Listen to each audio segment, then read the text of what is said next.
जब जब शिवसेना को खत्म करने का प्रयास किया गया तब तब शिवसेना और अधिक ताकत से उभर कर आती है। ऐसी प्रतिक्रिया उद्धव ठाकरे ने शेगांव में मीडिया के सामने दी। वह आज शेगांव में संत श्री गजानन महाराज के दर्शन लेने हेतु मंदिर में आए थे।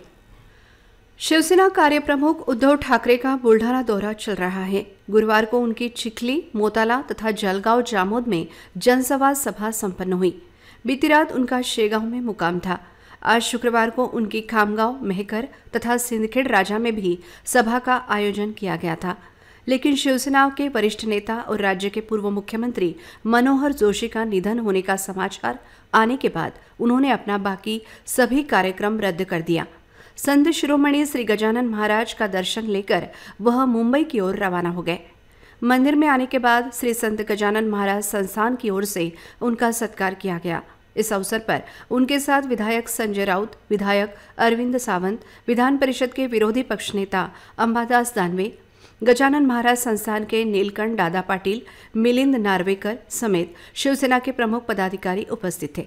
इस अवसर पर मीडिया के साथ संवाद साधते हुए उन्होंने शिवसेना के प्रथम मुख्यमंत्री मनोहर जोशी के निधन को लेकर शोक व्यक्त कर उनकी स्मृति को याद किया।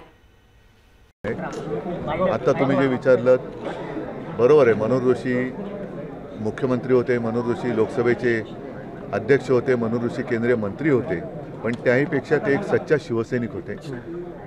कोणताही पक्ष किंवा कोणत्याही व्यक्तीच्या आयुष्यामध्ये चढ उतार येत असतात। संकटाच्या काळामध्ये सुद्धा ते शिवसेना प्रमुखांसोबत राहिले, शिवसेनेसोबत निष्ठेने राहिले।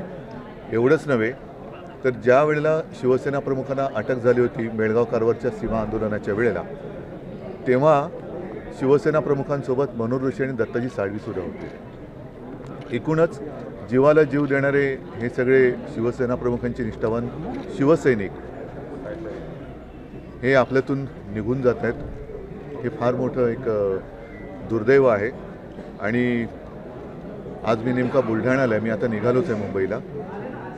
लवकरात लवकर मी पोहोचण्याचा प्रयत्न करतोय, पण पूर्ण शिवसेनेच्या वतीने, शिवसेना परिवाराच्या वतीने आणि साहजिकच आहे ठाकरे कुटुंबियांच्या वतीने मनोहर जोशीजींना मी भावपूर्ण श्रद्धांजली अर्पण करतो।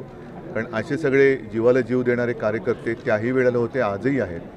म्हणून शिवसेना ही प्रत्येक वेळेला संकटावरती मात करून पुन्हा उभारी घेऊन उभी राहते। पक्षाच्या स्थापनेपासून बाळासाहेबांसोबत सर होते आणि आज पक्षाचं अशी घटना आहे पक्षाची की पक्षामध्ये फुटी झाल्या आहेत, त्याच्यानंतर देखील सर आपल्या सोबतच कायम होते। मग ती उणीव कुठेतरी भासेल का शिवसेनेला? मी तुम्हाला म्हटलं ना की ही पहिली फळी, मनोहर जोशी हे शिवसेना नेत्यामधील पहिल्या फळीतले शिवसेना प्रमुखांचे सहकारी आणि त्या सगळ्यांपासून स्फूर्ती घेऊन आज सुद्धा तरुण शिवसैनिक हे काम करत आहेत।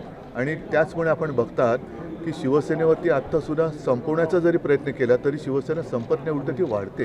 ह्याचं कारण ह्या सर्व तमाम नेत्यांनी जी आपल्या आयुष्याची महत्त्वाची वर्ष शिवसेना रुजवण्यासाठी वेचली ती आता मुळे धरून पुन्हा शिवसेनेला उभारी देत आहेत। सिद्धांत सुनील हातेकर यांच्या विशेष प्रयत्नांनी 238 लक्झरियस फ्लॅटची भव्य टाउनशिप पवन पार्क लक्झरियस सुविधासह फर्निचरने परिपूर्ण स्वप्नातील घर आता आपल्या बजेटमध्ये। वेधशाळेच्या मागे new Tapadia Nagar, Akola. Ready position 2 BHK luxurious flat, RERA registered project and no GST। Low cost project with high class features and amenities.